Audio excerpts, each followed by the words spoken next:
President Trump is expected to sign an executive order later today that would call for shutting down the Department of Education. According to the White House, Trump will hold an event with Education Secretary Linda McMahon and direct her to, quote, take all necessary steps to facilitate the closure of the Department of Education and return education authority to the states.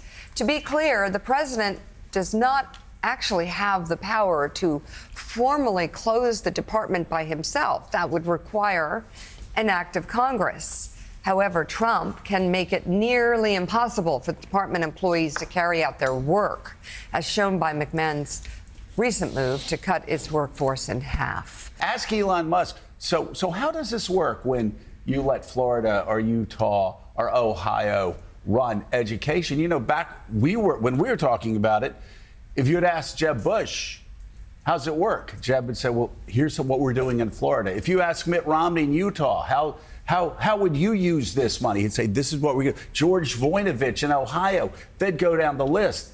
That's just a different world. That's a different age. That's a different century. There is no method to the madness. It's just cut first and hurt Americans later. They're going to go after food programs for poor kids. They're going to take breakfast and lunch away from poor kids, but they will not take tax cuts away from billionaires.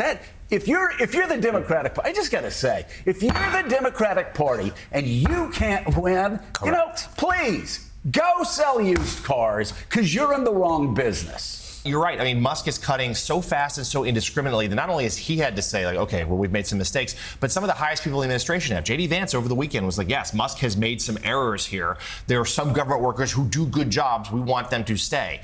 So that's the world of chaos that is enveloping all these decisions, including ones that are a longer held conservative priority, like eliminating the Department of Education.